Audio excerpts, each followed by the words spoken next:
अस्सलामुअलैकुम, hello everyone, welcome back to my new vlog. तो आज का व्लॉग जो है दावत व्लॉग रहेगा। जी नहीं, मैं दावत नहीं रख रही हूँ। हम यहाँ पे जो इंडियन ग्रुप है हमारा मुस्लिम्स का, तो वहाँ पे हम लोगों ने पॉटलक रखा था इफ्तारी का। तो हम लोग सब अपने अपने घरों से एक एक डिश बना कर ले जा रहे थे। तो किसी ने स्नैक्स लिए थे, किसी ने मेन कोर्स लिया था और मैंने लिया था डेज़र्ट। तो मैं डेज़र्ट में बना रही थी रसमलाई। और यहाँ पे मैंने एक बड़े से बर्तन में जो है 6 लीटर दूध गर्म होने के लिए रख दिया है। पहले मैंने थोड़ा सा पानी ऐड किया उसमें, बिल्कुल थोड़ा सा, और फिर उसके बाद मैंने दूध ऐड किया। तो जो है आपका दूध नीचे चिटकेगा नहीं अगर थोड़ा सा पानी ऐड करेंगे तो। और यहाँ पे 2 बगोनों में मैंने 6 लीटर दूध को जो है डिस्ट्रीब्यूट किया हुआ है। और थोड़ा सा बीच में चमचा हिलाते रहें ताकि आपका दूध नीचे ना लगे। हमेशा एक चीज़ याद रखें, जब भी आप रसमलाई या रसगुल्ले के लिए दूध को गर्म करते हैं ना, तो उसको आप अच्छे से गर्म होने के बाद एक बॉयल आने तक ही गर्म करें और फिर गैस को बंद कर दें। और नींबू या विनेगर दूध फाड़ने के लिए आप जो भी यूज़ कर रहे हैं ना, मेक श्योर करें कि आपका गैस बंद हो। यहाँ पे मैंने गैस को बंद कर दिया था और फिर यहाँ पे मैं विनेगर ऐड कर रही हूँ, प्लेन विनेगर। तो 2 से 3 चमचे जो है मैंने विनेगर यहाँ पे ऐड किया और मैं एकदम हल्के हाथ से जो है, देखिए यहाँ पे दूध को हिला रही हूँ और हल्का हल्का सा मैं विनेगर के ड्रॉप्स ऐड कर रही हूँ। तो इससे क्या होगा ना, आपका दूध जो है वो अच्छे से फट जाएगा और छेना में तब्दील हो जाएगा। लेकिन शर्त यह है कि आपको यहाँ पे गैस को टोटली बंद कर देना है। और देखिए आप यहाँ पे आपका दूध अलग हो गया, छेना अलग हो गया है और पानी अलग हो गया है। तो फिर यहाँ पे मैं अब लूँगी एक स्ट्रेनर और उसके ऊपर जो है एक कॉटन का दुपट्टा मैं रख दूँगी और यहाँ पे हम छान लेंगे इसको अच्छे से। दूध को फाड़ने के लिए अगर हम नींबू या विनेगर जो भी यूज़ करते हैं ना, उसकी स्मेल को हटाने के लिए ठंडे पानी में हम इस छेना को थोड़ा सा धो लेंगे और अच्छे से हम इस कपड़े को निचोड़ लेंगे और निचोड़ के उसका पानी पूरा निकालेंगे और ऐसा एक अच्छे से गांठ बना लेंगे और उसके ऊपर कोई भी वज़न चीज़ आप रख दो ताकि इसका जो पानी है ना वो पूरा निकल जाए। और यहाँ पे देखिए आप, दूसरा जो दूध है वो भी बॉईल हो गया था। अब उसको भी मैं विनेगर की मदद से ही जो है फाड़ दूँगी और उसका छेना बना लूँगी। आप कर्डल मिल्क भी बोलते हैं आई थिंक उसको। तो कर्डल होने के बाद फिर मैं उसको उसका छेना बना लूँगी। और यहाँ पे मैं काउंटर टॉप को अच्छे से क्लीन कर रही हूँ ताकि जो छेना मैंने बना कर रखा है ना, मैं उसको फिर इसके ऊपर यहाँ पे रख के गूंद दूँगी अच्छे से। तो अच्छा छेना बनने के लिए ना मैं एक टिप देना चाहूँगी आपको। पहली बात तो जब आप दूध को फाड़ रहे हैं ना, मेक श्योर करें कि उसका एक उबाल आने के बाद दूध का आप गैस को बंद करें और फिर 1-2 मिनट के बाद आप उसके अंदर नींबू या फिर जो विनेगर है वो डाल के दूध को फाड़ लें और फिर एक 5 मिनट के लिए वो दूध को सेट होने के लिए छोड़ दें। और जैसे ही वो दूध फट जाए आप फिर छन्नी में निकाल के उसको अच्छे से स्ट्रेन कर लें, हो गया। और पूरा उसका जो पानी है ना वो छेना का निकल जाना चाहिए। जैसे आपने देखा होगा मैंने एक वज़न चीज़ रखी थी छेना के ऊपर, तो आप वैसे ही करके कपड़े के ऊपर जो है एक वज़न चीज़ रखें ताकि उसका पानी पूरा निकल जाए। अगर इस छेना के अंदर पानी रहेगा ना फिर वो बहुत पतले बनेंगे। तो एक बार अगर आप छेना को निकाल लो हाथ पे तो फिर मेक श्योर करना कि उसका पानी पूरा निकला हुआ है, अदरवाइज़ आप उसका पानी नहीं निकाल पाओगे बाद में और फिर आपको मैदा ऐड करते रहना पड़ेगा और वो नहीं बनेगा। तो आप यहाँ देख सकते हैं मैंने कोई इसमें मैदा कॉर्नफ्लावर कुछ ऐड नहीं किया, सिर्फ़ और सिर्फ दूध है ये। तो सिर्फ दूध यूज़ करने की वजह से ना ये एकदम फ्लफ़ी और जालीदार बन के रेडी हो जाएंगे। तो बेसिकली आपको छेना पर ही काम करना है। और 10 मिनट के लिए या फिर मेरा आटा ज़्यादा था एक्चुअली, ये जो छेना है वो ज़्यादा था इसलिए मैंने ज़्यादा देर तक गूंदा था। बट अगर आप थोड़ा बना रहे हैं तो मिनिमम आपको 5 मिनट तो भी इसको अच्छे से गूंदना है। ये आटे को सिर्फ हाथ की मदद से, पाम्स की मदद से आप उसको गूंदते रहें और आपको समझ में आ जाएगा एक पॉइंट पे ना ये अच्छे से कंबाइन हो जाएगा। और आप देखिए कितने अच्छे से बॉल बन के रेडी हो रहे हैं इसके। और मैं कोई आटा यूज़ नहीं कर रही हूँ, हाथ पे मैंने कोई तेल नहीं लगाया, कुछ नहीं, एकदम मेरे हाथ जो हैं वो ड्राई हैं। फिर भी ये जो आप देख रहे हैं कितने प्यारे प्यारे और अच्छे अच्छे से बॉल बनकर रेडी हो रहे हैं, छोटे छोटे से। और ये बॉल का जो साइज़ है ना, आप अपने हिसाब से बना सकते हैं छेना का अकॉर्डिंगली। मैं थोड़े से मीडियम साइज़ के ही ये छेना के बॉल रख रही हूँ, क्योंकि मैं ज़्यादा छोटे बनाना पसंद नहीं करती। कैसा हम एक एक ही सर्व करेंगे सबको, क्योंकि एक ही खाएंगे सब लोग मेनली, तो इसीलिए मैं थोड़े से मीडियम साइज़ के ही बना रही हूँ। और यहाँ पे जो है मैंने चाशनी के लिए पानी रख दिया है। तो मैंने 6 कप के आसपास पानी डाला था और मैंने उसमें 5 कप के आसपास शक्कर ऐड की है। इसी चाशनी में आप 2-3 इलायची भी ऐड कर दीजिए।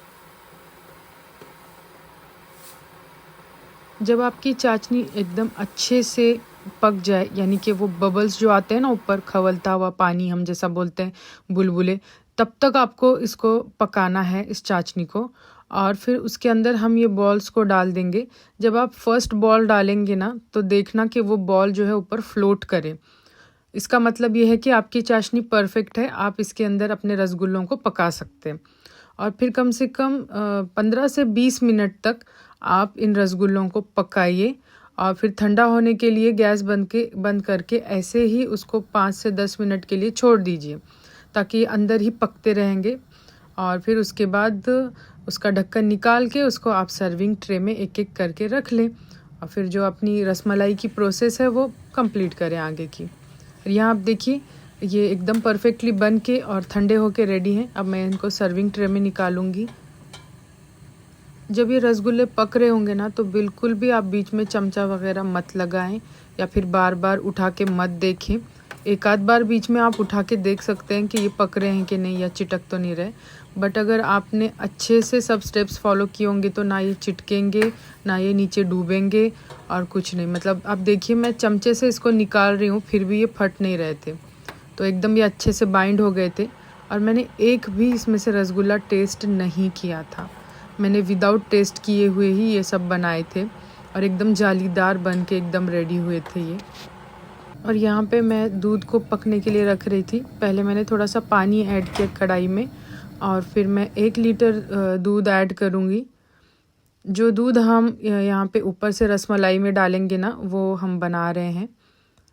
तो 1 लीटर दूध में जो है 40 बॉल्स को हम डिप करेंगे रसमलाई के। और इसके अंदर हम थोड़ा सा केसर भी ऐड करेंगे। और इस दूध को ना ज़्यादा पकाने की ज़रूरत नहीं है, आप इसमें कंडेंस मिल्क वगैरह भी ऐड कर सकते हैं, लेकिन आई डोंट थिंक कोई ज़रूरत है, क्योंकि ये जो रसमलाई का जो मिल्क होता है ना, वो पतला पतला ही अच्छा लगता है। और यहाँ पे मैंने केसर ऐड कर दी थी और थोड़ी सी शुगर भी ऐड कर दी थी मैंने, अपने टेस्ट के अकॉर्डिंग आप ऐड कर सकते हैं। और सहरी का टाइम हो गया था, तो मैं यहाँ पे सहरी भी कर रही थी और साथ साथ मैं जो है दूध में चमचा भी हिला रही थी।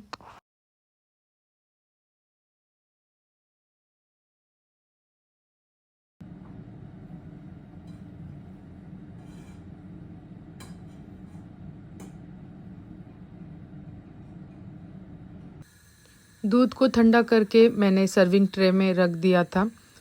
अब ये जो आप रसगुल्ले देख रहे हैं, उसको अच्छे से पी लेंगे मिल्क को, और फिर अच्छे से अंदर से जूसी हो जाएंगे। और फ्रिज में रख दूंगी मैं इसको अभी। और यहाँ पे मैं जो है फजर की नमाज़ पढ़ के अब सोने के लिए जा रही थी। और सुबह उठने के बाद हम लोग तैयारी में लग गए थे। यहाँ पे मैं जो है ये यूज़ एंड थ्रो वाला जो दस्तरखान है वो पैक कर रही थी। और ऐसी तैयारी चल रही थी हमारे घर में कि बस लग रहा था हमारे घर में ही जो है वो इफ्तारी का प्रोग्राम है। और इंडिया वाली हमें फीलिंग आ रही थी, जैसा हम लोग हमारे घर में इफ्तारी वगैरह के लिए जो तैयारी करते हैं ना, रोज़दारों का खाना जो बोलते हैं हम, बिल्कुल वैसी ही एकदम हमें वाइब्स आ रही थी। और घर से दूर रहने के बाद ना, ये ऐसे सब इवेंट्स के लिए ही हम लोग एक्साइटेड रहते हैं। और फ्रेंड्स के साथ बाहर जाने के लिए, ये सब ट्रेडिशनल चीज़ें हैं ना, हम लोग साल में एक ही बार करते हैं मिल के, लेकिन बड़ा मज़ा आता है और सब लोग मिल के करते हैं। तो माशाल्लाह बहुत अच्छा लग रहा था। हर साल हमारे अब्बू जो है गांव में ऐसे ही खाना देते थे, तो मुझे आज वही फीलिंग आ रही थी। और यहाँ देखिए आप, मैंने 2 बैग जो है तैयार किए थे। एक हस्बैंड के साथ जेंट्स में जाएगी और एक मेरे साथ लेडीज़ में आएगी। तो कुछ ड्रिंक्स थे, कुछ कटलरीज वगैरह थी इसमें, तो बस कभी ज़रूरत पड़ जाए वहाँ पे, इसलिए मैंने ये सब चीज़ें रखी थी साथ में। और यहाँ पे ओवरनाइट जो मैंने रसमलाई फ्रिज में ठंडी होने के लिए रखी थी, ये वो ठंडी हो गई थी।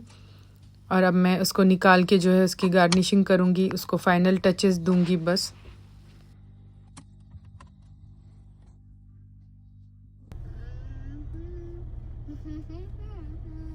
हम इंडिया वाले।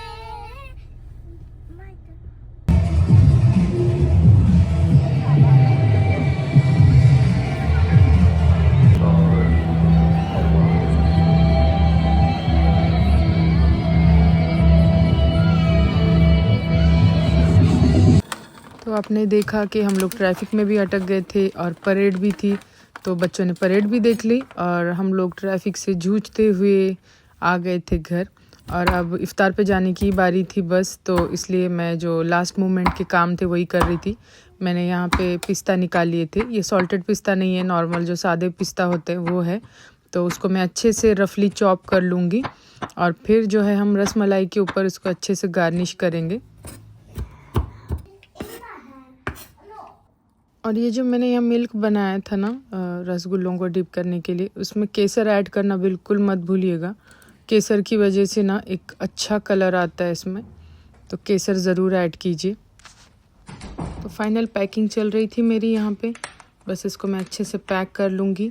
और 2 बॉक्सेस मैंने बनाए थे लेडीज़ के लिए और 2 बॉक्सेस मैंने बनाए थे जेंट्स के लिए। बच्चों के लिए मैंने लिए थे कपकेक्स, क्योंकि बड़े तो रसमलाई खा लेंगे, लेकिन पता नहीं बच्चे खाएंगे कि नहीं, तो बच्चों के लिए मैंने कपकेक्स ले लिए थे। लेकिन इससे भी ज़्यादा ज़रूरी चीज़ तो एक थी, वो है चाय। क्योंकि इफ्तारी के बाद जो सबसे ज़्यादा ज़रूरी चीज़ होती है वो होती है रमज़ान में चाय। तो हम लोग चाय भी अपने घर से ही लेकर जा रहे थे। और इफ्तारी वगैरह करने के बाद हमने प्लान किया था कि तरावी से पहले हम लोग चाय पियेंगे। तो सब लोग अपने अपने थर्मास में जो है वो चाय लेकर आ रहे थे।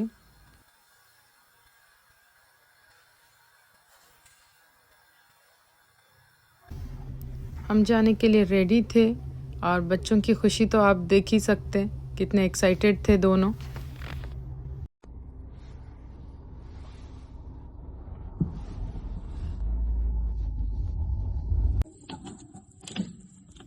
हर फेस्टिवल में घर की, फैमिली वालों की और फ्रेंड्स की बहुत याद आती है, लेकिन जब से हम लोग ऐसे कम्युनिटी में जा रहे हैं तब से थोड़ा सा कम याद आती है सबकी। और यहाँ पे हम लोग आ गए थे इफ़्तार के लिए और सब यहाँ पे खाना निकाल रहे थे, अपनी अपनी डिशेस ट्रे में रख रहे थे। और सब लेडीज़ ने कुछ ना कुछ बना कर लाए थे और सभी ने बहुत ही यम्मी यम्मी डिशेस बनाए थे। सब लोग रोज़ा थे, लेकिन फिर भी बिना टेस्ट किए सब ने खाना बनाया था और खाना बहुत ही परफेक्ट बना था माशाल्लाह। हमने खाना भी खाया, स्नैक्स खाए और बच्चों ने भी स्पेशली बहुत इंजॉय किया, क्योंकि बच्चों के लिए पिज़्ज़ा, बर्गर, रोल, जो बच्चों के खाने वाली और मतलब की चीज़ें हैं सब वही थी। तो हमने खाना वाना खाया, नमाज़ भी पढ़ी साथ में और फिर सब क्लीन भी किया, क्योंकि वही है, यहाँ पे कोई हेल्प नहीं होती तो हम सबको ही क्लीन करना पड़ता है। तो हमने सब एक दूसरे की हेल्प की और पूरा क्लीन किया अच्छे से। और फिर ये जो स्नैक्स आप देख रहे हैं, थोड़े स्नैक्स बच गए थे तो हमने वेस्ट नहीं किए, हम लोग टेक अवे घर ले आए थे, क्योंकि वही है, इतने मेहनत से सब ने खाना बनाया है तो उसको वेस्ट नहीं कर सकते हम। तो पैक करके हम लोग घर ले आए थे।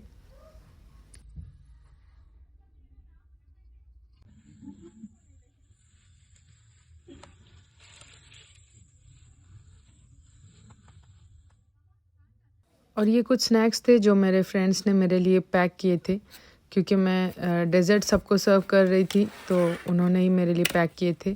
और ये थोड़े से दही वड़े थे, तो मैंने वहाँ कुछ ठीक से खाना खाया भी नहीं था, तो घर आने के बाद मैंने बस ये थोड़े से स्नैक्स खाए और फिर मैं सो गई थी।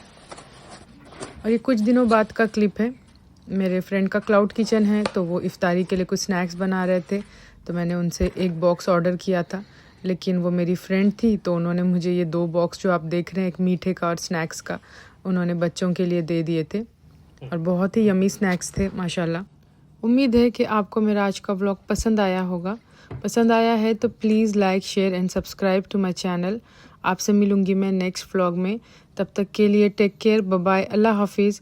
और रसमलाई की रेसिपी ज़रूर ट्राई कीजिएगा। No sweets alive, but today you're alive.